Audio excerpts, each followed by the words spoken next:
All right, I'd like to call the December 16th Board of County Commissioners meeting to order. If you all rise and join us in the Pledge of Allegiance. So, was that changed?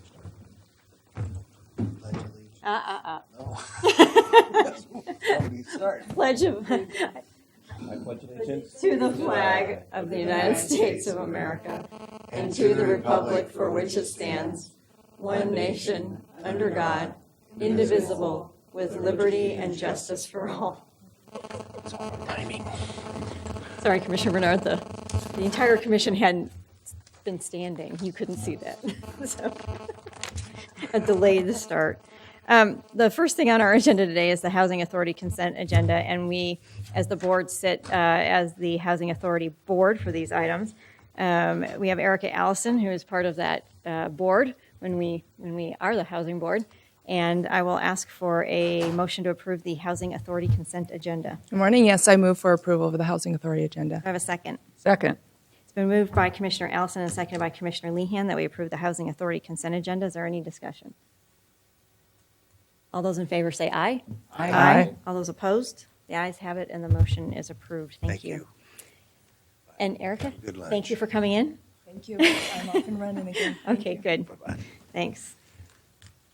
All right, next on our agenda is citizen communication on non-agenda items. If there is anyone wishing to come forward and testify on non-agenda items, now would be the time. We have somebody signed up for later on the agenda, but no one signed up for citizen communication at this point. And seeing no one coming forward, we'll move on to our first public hearing. This is a first and second reading of an ordinance amending Chapter 8, Liquor License Criteria of the Clackamas County Code and declaring an emergency. And we have Agnes Soley here to help us with the background on this. Good morning, Chair, Commissioners. I'm Agnes Sowell, Interim County Counsel. And Oregon Revised Statute 471.166 and the corresponding administrative rules allow the Oregon Liquor Control Commission to consider information and recommendations from local governments as to whether liquor licenses should be granted to an applicant. Chapter 801 of the County Code provides for a process by which the county can provide recommendations to the OLCC regarding an applicant for a liquor license. In summary, Chapter 801 currently grants the county authority to make unfavorable recommendations to the OLCC only after affording the applicant a full hearing before the Board of County Commissioners. The current provisions, as well as the changes proposed, were discussed in detail at your December 7th, 2010 BCC study session. Scott Sako from my office shared that information with you. Although the current code allows the county to make recommendations regarding applicants for liquor licenses, it appears that this practice has rarely, if ever, been used.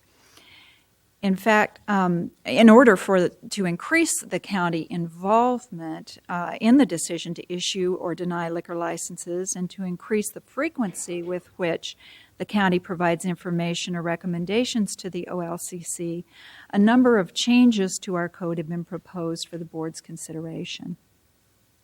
First, it suggested that the county code is amended so that applicants for liquor licenses are no longer provided a hearing before the board prior to the county making an unfavorable recommendation. This type of hearing at the county level does not appear to be necessary because the OLCC conducts its own independent investigation and allows applicants an opportunity for a formal hearing at the state level. Also, the county is not responsible for taking any final action on a liquor license application. Instead, that responsibility lies solely with the OLCC. Second, it may be beneficial for the board to clarify in the code that the county may simply provide information about an applicant or a location to the OLCC rather than being required to make a recommendation. This option is preferred by the Sheriff's Office and will be an acceptable way for the county to participate in a liquor license application decision. In addition, it will allow the county to remain objective in a licensing decision, while at the same time ensuring that the OLCC has provided all relevant information about an applicant that may impact their ultimate decision. The proposed ordinance amending Chapter 801 was previously considered at your December 7th study session, and it's attached to this report. An emergency clause is included in order to allow the county to immediately begin providing information and/or making some recommendation to the OLCC. Staff respectfully recommends that the board approve the attached ordinance by unanimous vote after a first and second reading by title only so that it can be adopted at this single meeting and become effective immediately in light of the emergency declared. Right, are there any clarifying questions from the commission? No questions, but just a comment or two. This is really a welcome change, I think, and updating of that ordinance because most municipalities within our county have a procedure already in place that reviews all of the new liquor license applications as well as renewals and generally makes a recommendation or at least some level of recommendation back to OLCC on whether or not to renew or to grant an application. And it appears that we've just sort of let that slip through the cracks for any number of reasons. So we do have a very large unincorporated part of the county that has a lot of liquor establishments that sell liquor. We want those businesses to be successful, but we also want them to be following their due diligence in terms of all of the rules and regulations. And so this gives us an added piece of information that we can supply to OLCC on a yearly basis. So, and secondly, getting this in with the emergency clause allows us to be actively involved in the process. It's mostly through our sheriff's office supplying information that they may have picked up with. There may have been incidents at facilities that they can relay back to OLCC. And generally, these licenses, the ones that will be renewed, will be looking at renewal applications after the first of the year. So this will be good in terms of being very timely. Any other comments or questions? Right. This is a public hearing, and if anyone wishes to speak, now would be the time. I don't have anyone signed up for this particular public hearing, but if you are here and want to testify, now would be the time. Seeing no one coming forward, I will ask for a motion to read the ordinance by title only. Chair Peterson, I move we read the ordinance amending Chapter 8 Liquor License Criteria of the Clackamas County Code by title only. Is there a second? Second. It's been moved by Commissioner Austin and seconded by Commissioner Bernard. Is there any further discussion? All those in favor say aye. Aye. All those opposed? The ayes have it, and the motion is approved. Mary, will you assign a number and read the ordinance by title only? Sure. This is going to be ordinance number 07-2010. It's the an ordinance amending Chapter 8.01 of the Clackamas County Code, liquor license criteria, and declaring an emergency. Great, thank you. I will ask for a motion to adopt ordinance number 07-2010. Chair Peterson, I move we adopt ordinance number 07-2010, amending Chapter 8 Liquor License Criteria of the Clackamas County Code and declaring an emergency. Is there a second? Second. It's been moved by Commissioner Austin and seconded by Commissioner Bernard. Is there any further discussion?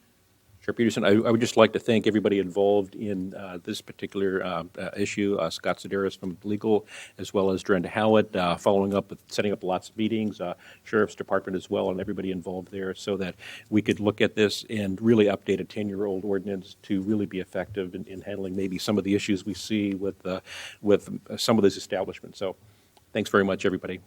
Thank you. Thank you, Agnes, for walking us through it. Is there any other further discussion? All those in favor say aye. Aye. Aye. All those opposed? The ayes have it, and the motion is approved. Thank you. Thank you, Agnes. All right, the next three public hearings, the board will be sitting as the Service District Number 5 board, and we have Kevin Noreen and Wendy here to present the three assessment areas. Good morning. Good morning, Chair Peterson, Commissioners. My name is Kevin Noreen, and I represent the Program Manager for Clackamas County Service District Number 5, which is the lighting district for the unincorporated area of Clackamas County. We also do have agreements with the cities of Damascus and Happy Valley. And with that, I'm going to turn the presentation over to Wendy, and she's going to walk you through these three assessment areas for consideration today. Good morning. Good morning, Commissioners. I'm Wendy Coriel, representing the Clackamas County Service District Number 5, which is the agency responsible for street lighting in the unincorporated areas of Clackamas County and the cities of Happy Valley and Damascus. This morning, I bring these items before you as the Board of Directors for the Clackamas County Service District Number 5. Street lighting is required as conditions of approval for all new residential, commercial, industrial, and multifamily developments within the urban area of Clackamas County, the cities of Happy Valley and Damascus. Street lighting can also be installed in those areas via the district's petitioning process.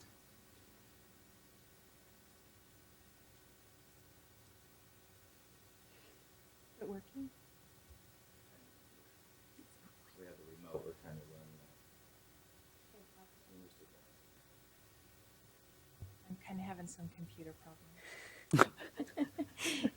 Well, Well, we can move ahead. yeah, go ahead. That's fine. Okay. So today there are 3 Nice lighting picture. service areas for your consideration. All 3 areas are in the unincorporated areas of Clackamas County. The first property for your consideration is Area 64-07.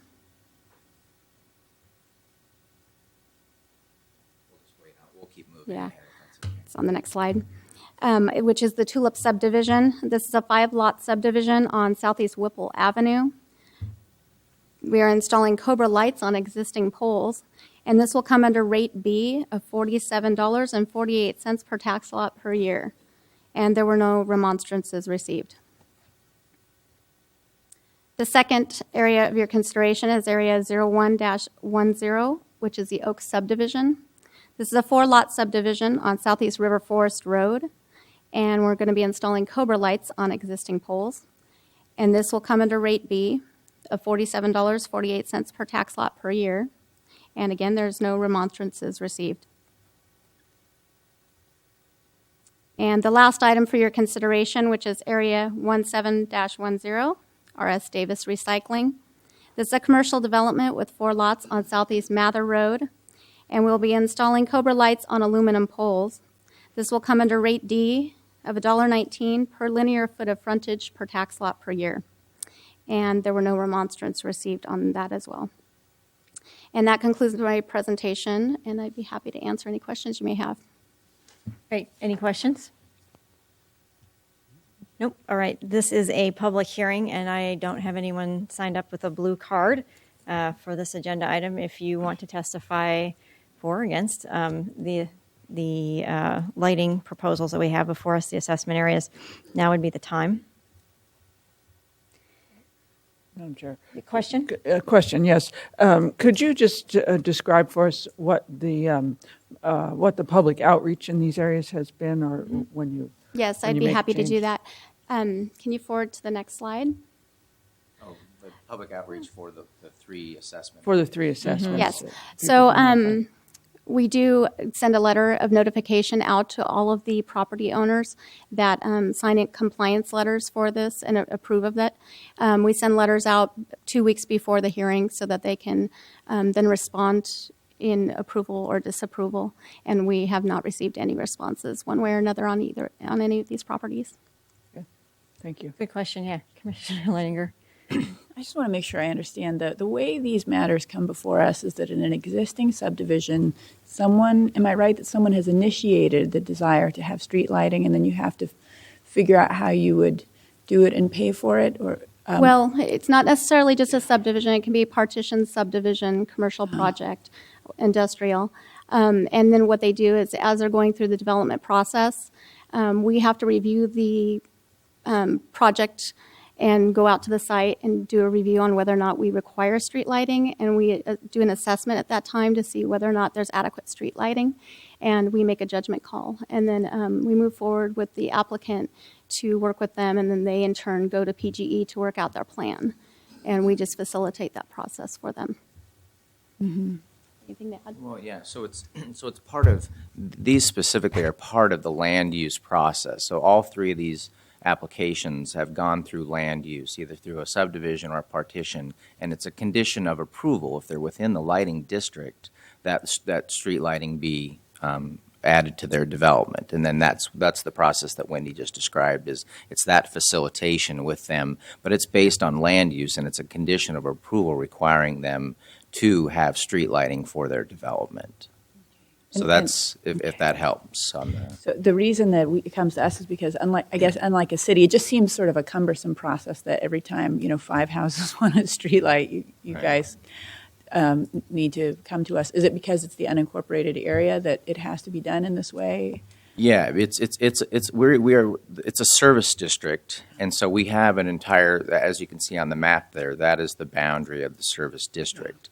In order for the service district to be able to assess a property, the property owners have to come forward with, and in this case, sign a lighting request saying, yes, please add me to an assessment district, and therefore you can assess us for street lighting charges to pay for the street lighting that's going to benefit their property.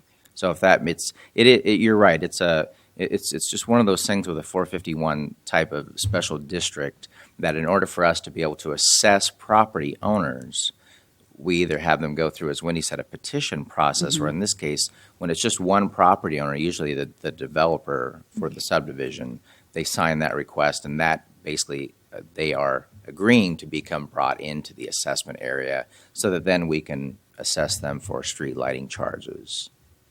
Does that help? Okay. Good. One other thing, and I just wanted to clarify that all of our streetlights now are night sky friendly, I presume. Just wanted to. Want me to respond you to can that? Yes, we've been working with PGE quite a bit to try to move towards, LED lighting and the future of that. And, we have been in coordination with that and be included in all of the meetings. Right now, all of them are dark sky friendly that we're including Cobra lights, shine down, that we have no upward lighting. So, yes. Commissioner Bernard, did you have something you wanted to I ask? might as well. Got to remember what I was Since going we're to still ask in public now. hearing. So the assessment, that pays for the light and the electricity? Okay. Thanks. Bob? Commissioner Austin? Surprisingly. All right. I appreciate all the questions. It's good clarification, and we can certainly maybe include in the introduction background as we bring these forward again, just a quick overview, because there's probably a lot of people that ask, why are we, as people are watching, why are you assessing lighting district charges? Maybe we can just go over the district at the beginning. That'd be good. And very, very good question. So we are in public hearing. I haven't closed it down. If you haven't had your chance to ask your question, now would be the time. Seeing no one come forward, I will ask for a motion. Madam Chair, I move we approve the 3 board orders forming the assessment area within Clackamas County Service District Number 5 as presented by staff today. Is there a second? Second. It's been moved by Commissioner Bernard and seconded by Commissioner Lehan. Any further discussion? Just a Commissioner comment. Austin. It seems a little bit strange in that we have a fee that's almost $50 per year being assessed, and we have no one in the audience testifying either way on that. So we've had recent experiences with smaller numbers. So I just want to make sure we're outreaching to everybody who will be assessed this fee. So thank you. And if we have time, I'd like to give a public service announcement. Sure, after we vote. Okay. No worries. All right, if that's all the comments and discussion, all those in favor say aye. Aye. All those opposed? The ayes have it, and the motion is approved unanimously. Thank you. And now, Okay. I'd just like to let the public be aware that they can report any streetlights that are out in their neighborhood by calling the service district or emailing the email address that's listed on the slide. And they do that by going to lightout@pgn.com.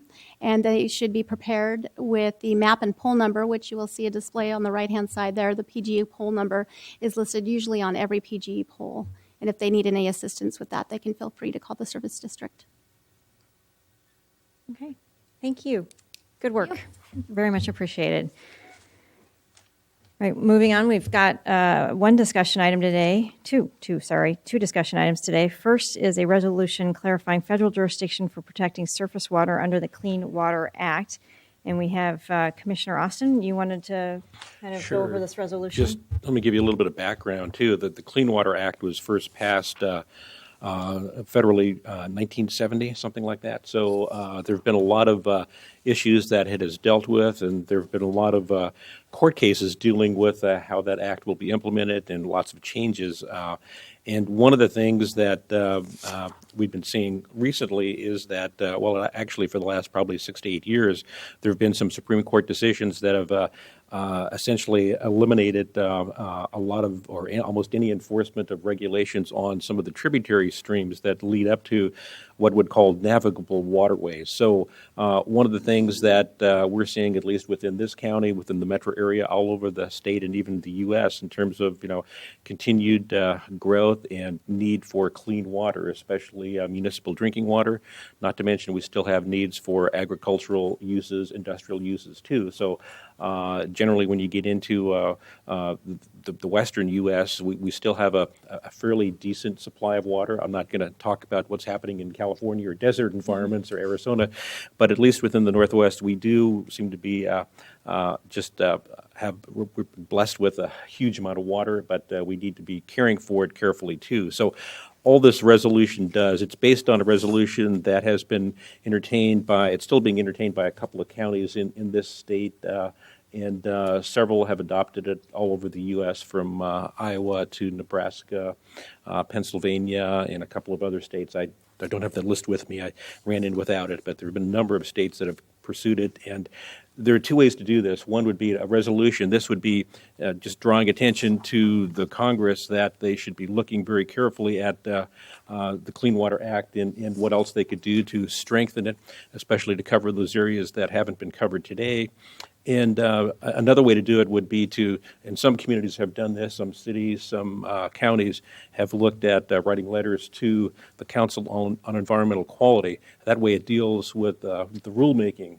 So one could even write to EPA or Corps of Engineers, but there are a couple of avenues to take. Now, what will be the result of something like this? Well, it just sends a message that we really feel strongly about clean water, and I know a lot of other folks think in a similar fashion. We have a couple of letters here from, let's see, one is from the North Clackamas Urban Watersheds Council, Eric Shawn, another one from Pat Russell, basically giving support to something like this. I've had discussions with our incoming Commissioner Paul Savas, who had some concerns and wanted to express and add some additional language in terms of what some of our local water entities are doing in terms of helping towards improvements, clean water related activities. So, and I'm not sure whether, we talked a little bit yesterday, whether or not we had enough information, or you had enough information to be able to bring back additional language. So I just want to double check to see if because I talked about possibly holding off until next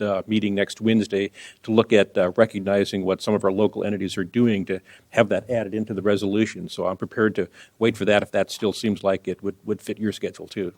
So we've got one person signed up for public hearing, Okay. but if the board has any clarifying questions for Commissioner Austin specifically on this, now would be the time. Commissioner Bernard? Actually, it's more of a comment. At the NACO conference, we talked a bit about this, but one of the things we're really asking for is clarification. One of the comments that I heard many times by a lot of people is that we're regulating drainage ditches, which I, for life of me, can't figure out how you would call those navigable. But that is one of the concerns that people were talking about, that they're getting in our business. They're regulating drainage ditches and some streams that only flow during when it rains. So basically this asks for clarification. Right. And let me just add, Commissioner Bernard, that we are looking at this resolution would be asking for, appropriate regulation and protection of all streams. That doesn't necessarily mean that the fear that's out there is that the Environmental Protection Agency and the U.S. Army Corps of Engineers will unleash hordes of inspectors to run around and start enforcing undue regulation, and that's not what this is about at all. It's about making sure and ensuring that we have adequate protections for all of our streams within a watershed to keep it healthy, recognizing that there are lots of uses going on within those watersheds, and we're trying to make sure that there's adequate protection and a good balance of all of those uses too. So Others? Commissioner Leininger? And then Commissioner Lehan. Yeah, go ahead. I want to confirm that this resolution does the very narrow and extremely reasonable thing that I think it does. And so I'm going to ask the question of you, Commissioner Austin, and if you don't know, maybe we can, confirm it separately. But my understanding is that some recent Supreme Court cases have construed the language of the Clean Water Act that's been in place for a really long time to be narrower than what had historically been the interpretation of the Clean Water Act, which historically had been interpreted to encompass these other things. And so the resolution is simply saying, hey, Congress, if you intended for it to, the Clean Water Act to encompass all the stuff that it historically has been interpreted to encompass, rather than this smaller bunch of stuff that the Supreme Court just said is the whole gamut of what it encompasses, then Congress, please be clear about that so we can all move forward. Right. So it's just asking for restoration of what has been the longstanding interpretation of the Clean Water Act in the face of some somewhat surprising Supreme Court decisions recently. That's Am I correct. right? That's a great synopsis. And how Congress does that is basically, as always, up to Congress to decide how to look at the issue, look at those changes as per the Supreme Court decisions, and see how the act can be strengthened. And it's up to Congress. It's also up to the various rulemakers, EPA, Corps of Engineers, and others to appropriately deal with how those actions could be enforced and regulated. So a lot of action would have to take place. And whether or not this issue comes up within the next year, it's hard to say. I know the Environmental Protection Agency is also dealing with clean air issues, and they're taking an additional year to ensue and have public hearings and listen to folks before they make any rulemaking action. It could be very similar to any changes within the Clean Water Act. So again, this just brings this matter to the attention of Congress and nothing more at this point. Doesn't change any of our laws or ordinances dealing with water issues, water regulation within our county. Any other questions? Oh, I'm sorry, Well, Commissioner Lehan. I was just going to add, I'm not an attorney, but I know there are many in the room. But actually, the basis of this way predates the Clean Water Act. It goes back to the 1800s when they decided that the waters of the United States were included the waters that flow into the navigable waterways. So it does include not navigable waterways. It includes the sources of those. The biggest piece being protected are the nation's wetlands, by far. And in a former life, I was president of the Wetlands Conservancy of Oregon, and we absolutely relied on this framework that all wetlands are part of the waters of the United States, and it's what most of the removal fill permit process is based upon. And we're scrambling to save wetlands as it is. We've lost over 50% of them in Oregon, and to not have even this protection is a very dangerous thing in terms of wetlands and wetland protection, particularly in the Northwest because of our climate. If you don't include intermittent streams, you have we have a situation where we have a lot of rain, you might have noticed, for about 9 months, 8 or 9 months, and then we have a lot of drought for 3 or 4 months. And during the drought, many streams, which are important the rest of the year, are dry or virtually dry. And that's the nature of the cyclical nature of the Northwest climate. So it puts a lot of systems at risk if we don't have some oversight of those streams that are flowing into. And there are ways that they eliminate drainage ditches that are dug for irrigation or whatever from waters of the United States. Is my recollection of it, but it's a very important issue for water quality generally and the whole ecosystems around wetlands. Great. Any other commissioner comments, questions? Okay.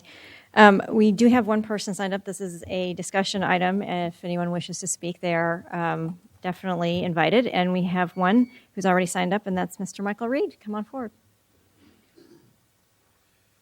You have a written testimony. Thank you. Just A little bit longer than my 3-minute testimony.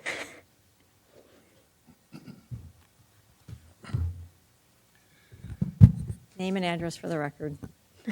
Good morning, Chair Peterson and Commissioners, and I thank you very much for this opportunity to testify in front of you. My name is J. Michael Reed, and I live at 21189 South End Road, Oregon City. I'm currently the General Manager of the Oak Lodge Sanitary District, which provides sanitary sewer and stormwater and surface water management services in unincorporated Clackamas County. I'm a past president of the Water Environment Federation, which is an international association dedicated to the preservation and enhancement of the global water environment. I have served the cause of water environment protection and enhancement since 1972. That was the year the Clean Water Act passed, and I actually began in the business in July. The Clean Water Act was passed that fall. The water quality of this nation's wetlands, streams, rivers, lakes, and oceans was abysmal in 1972. Over the ensuing decades since the passage of the Clean Water Act, the progress made in the improvement of America's water is nothing short of amazing. However, we still have a long way to go to meet the designated beneficial uses of all of our nation's waters as envisioned by the original Clean Water Act. And that remaining way to go will cost our nation's taxpayers and ratepayers a great deal of money, which brings me to my testimony today. The remaining work to be done in order to achieve this nation's water quality goals is significant. What makes it so significant is the fact that through our ever-improving analytic capabilities, we continue to discover the negative impacts that humankind is having on the water environment. Pharmaceuticals, personal care products, and legacy pollutants, many of which are endocrine-disrupting compounds, continue to foul our waters, and we have no understanding of the short or long-term impacts of those pollutants on the human and the aquatic environment. So this is our long-term challenge, to understand and address these microcontaminants and eliminate them from our environment. The resolution today looks good and feels good, but what will it accomplish? Although I am in total agreement with all the whereas statements in the resolution, I am concerned about the resolve statement and goal. Oftentimes, issues come forward which seem like no-brainers. These immediate response is, yeah, we should do that. Two recent examples of these are the precursors to Senate Bill 737, which sought to eliminate toxic mixing zones, and also a recent lawsuit by environmental groups to force Oregon DEQ to establish numerical limits on stormwater.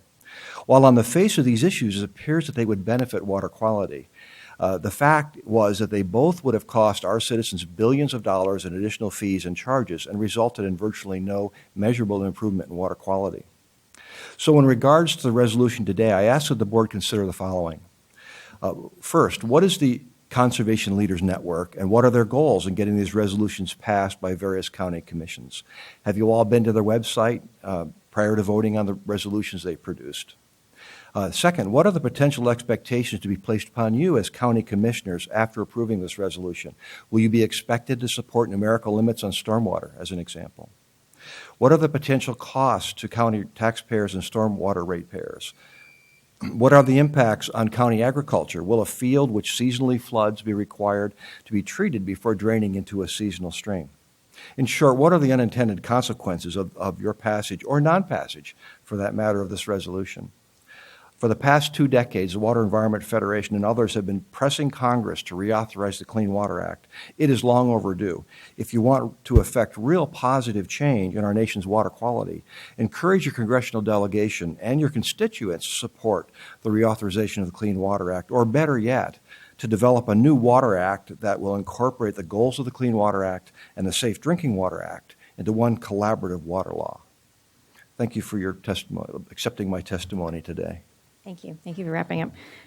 Any questions for Michael while he's here? Okay, thank you. And I just want to say thank you to Oak Lodge Sanitary. We had a presentation yesterday on the potential partnership as you guys ramp up a tree planting program through your water runoff program. And we look forward to that partnership and all the other things that we've been working on in the past, as well as the discussions that have gone on for the last couple of years. So we certainly do, thank too. you. We Appreciate your leadership on all those issues. all the work we do together. Thank you. Thanks. With Well, that, Chair Peterson, Commissioner what I Austin? would still like to There's do. no one else signed up Yeah, for so- public hearing, so I'll close the public hearing and look to you. Okay, well, what I suggest we do is, I would rather give Paul a week, or actually, I'd like to give a little bit less time than that, because I'd love to get what the changes you have in mind or additions, so that we could get it into the packet, so it could be online, so people could take a look at it. But my anticipation is you'd be providing information that would relay what a lot of our local entities are doing for clean water. I mean, that's what we talked about, and that's what I'd be looking for. So I definitely want to give you enough time. And looking back to Mary to see what day would that need to be in It would place. be December 22nd is our next business Right. meeting, and that's the last business meeting of the year. But to give enough information to have information ahead of time, a couple of days ahead of time would be okay? Yes. So I'd say by Monday. If I could get it by Monday noon. Okay. Then we could have it out. Commissioners, am I hearing correctly from Commissioner Austin that you'd like to delay this for Delay 1 this week? for a week, And that's if okay. everybody's okay with that, to add additional language about what's going on in our own community and how important this is. Is there anything that anybody else wants to add while we're talking about it, or change of language? But you're all comfortable with the language as it stands now? We'll just be adding some additional information about Sure. important things that are going on in the community. Sure. And I'll take another look at what Michael provided to us today, too, if there's Okay. anything there that could inform any changes here, too. That'd be great. Commissioner Bernard? That's what I was going to say. Okay, Commissioner Lehan? Okay. All right, so thank you all for coming in, and we will, I don't need a motion to move this, no, this is a discussion item. We will just consider this in 1 week on the December 22nd board meeting. Great. Last thing on our agenda then is the consent agenda. I'll ask for a motion for the, oh, did I miss one? Water and Environmental Oh. Services. I just missed the water portion of the meeting. We've got our second discussion item, and we have Doug Waugh and Kathy Frazier coming up from Wes. We are sitting as the Board of Service District Number 1 as we discuss this item, and this is the approval of a construction services agreement for Clackamas County Service District 1 North Clackamas Revitalization Area Phase 2 Sanitary Sewer Project. Good morning, Good Chair morning. Peterson and Commissioners. I'm Kathy Frazier, West Project Manager, and I'm here with Doug Waugh, the Capital Program Manager. And we are presenting the construction contract for Phase 2 of the North Clackamas Revitalization Area Sewer Project. Kathy, can you move the mic closer to you? Sorry. So Phase 2 is the pink area on the map. And this is the project that will provide sanitary sewers to this area, which is currently served by cesspools and septic tanks. Phase 1, the green area on the map, the construction was just recently completed, and residents and property owners will be able to begin connecting to sewer the first week of January. Congratulations. Oh, it's very excited. So with that, staff recommends that the Board of County Commissioners, acting as the governing body of Clackamas County Service District Number 1, award the contract for construction of the NCRA Phase 2 to Rochke Incorporated for their bid of $3,199,958 and authorize the Director of Water Environment Services to execute the contract.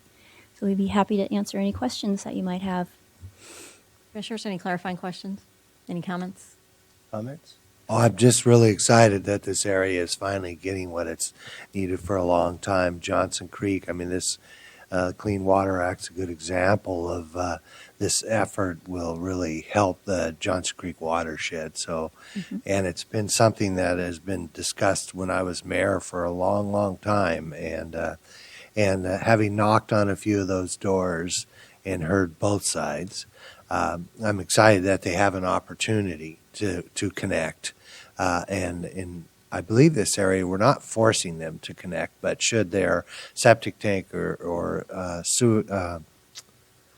fail, then they would have an opportunity to connect to something. By the way, I used to own a house on Bell Avenue, and my house was unsewered. I always tell a story that when I dug it up, there was a car body in there filled with gravel, which is kind of funny because I was in the car business. But the sewer was 1 block away, and I had to pay an easement from my neighbor, build a fence and plant some trees, just to get to that line. Otherwise, there were no options, and this will give people an option. And thanks to your hard work, it's affordable. I think it's affordable. Thank you. Commissioner Yes, I'd like to Austin? comment too to thank you for all of your hard work on this issue too. In going around that community and talking to folks, especially at their night out celebration late last summer, many of the folks were really enthused that these changes were taking place. They would have access to wastewater and connections.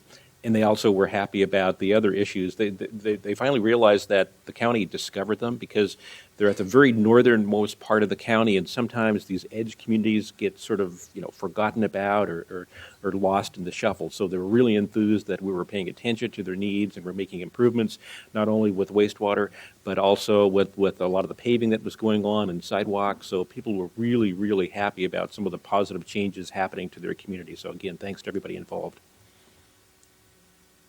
Just a clarifying question. The area in pink, is that the portion of Clackamas County that's in the city of Portland? No, it's within the county. That's all within It is on unincorporated the Clackamas County? boundary with Portland. It is on the boundary up here. Okay. I just wanted to clarify. Thank you. Any other questions? No? All right. This is a discussion item, and if anyone wishes to speak on this issue, now would be the time. I don't have anyone signed up. And I don't see anyone coming forward. I'm looking at the only other person in the audience that might want to come up. No? All right. We'll close the discussion down, and we will. I'll ask for a motion to approve. Chair Peterson, I move we approve the construction services agreement for Clackamas County Service District Number 1, North Clackamas Revitalization Area, Phase 2 Sanitary Sewer Project. Thank you. Do I have a second? Second. It's been moved by Commissioner Leininger and seconded by Commissioner Lehan. Is there any further discussion?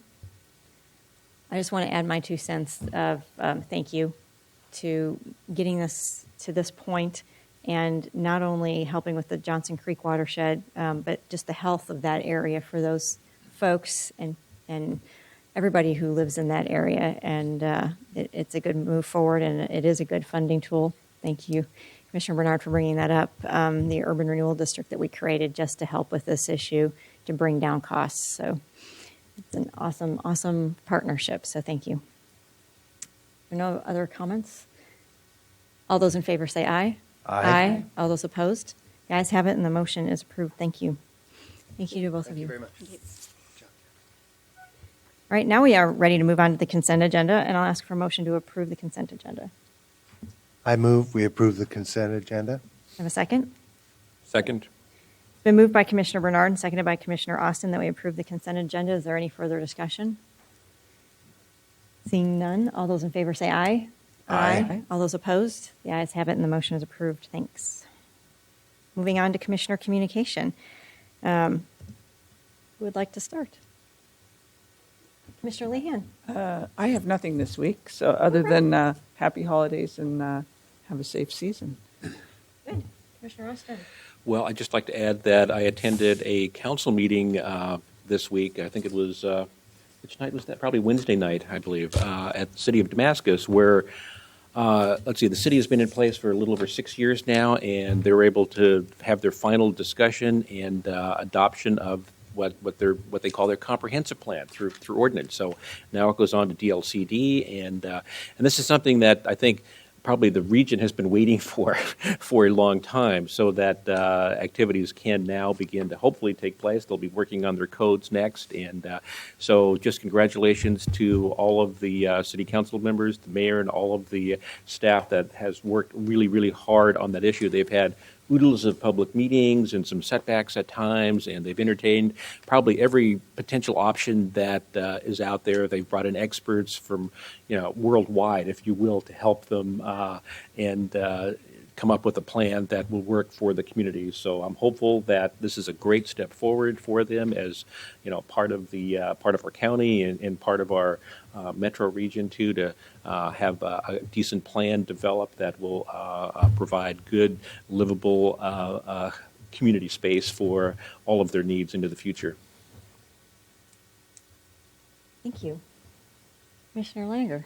Yes, I went yesterday to the groundbreaking for a really great project in Lake Oswego. It's the Oak Ridge Terrace, I think is the name of it, but it's a 45-unit senior housing project, and it's been underway for a couple of years, and there have been it's right next to my kids' school, and my church has been really involved with it, but the whole community has really been trying to figure out where there's an appropriate spot for affordable housing, and people are getting comfortable with the idea of affordable housing in the community. And after a lot of outreach and probably a lot of teeth gnashing, people have really come together. They had the groundbreaking yesterday. It was packed. And I think that it's going to create 45 units. It's an $11.5 million total project, of which the county put in $300,000, only $300,000, and almost all of the rest of the money, as I understand it, is coming from the federal government. And so through this HUD Section 202 program. And what that means is Oregon, which is a net donor state. You may have followed some of this language in the campaign season. Oregonians give more money to the federal government in tax revenue than, by many estimates, we get back. That is an important part of not just getting money back into our community and housing seniors in a great spot, but also creating jobs locally. So it was really exciting, and I want to congratulate everyone who has labored very hard on this project. Great. Commissioner Bernard? Merry Christmas and Happy Holidays. Now, what was I going to say?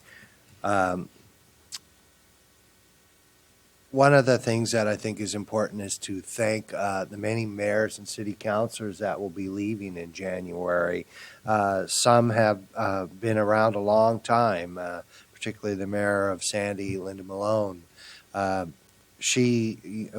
thing that people need to remember is that it is a volunteer job. I think there's actually 3 mayors and city councils that get paid now across the state. But it is a volunteer job, and after 17 years, you can imagine how many meetings Linda Malone went to. And all the community events, there must be hundreds of thousands almost. Thousands of meetings that she participated in, and probably a fortune of her own personal money went into a lot of those.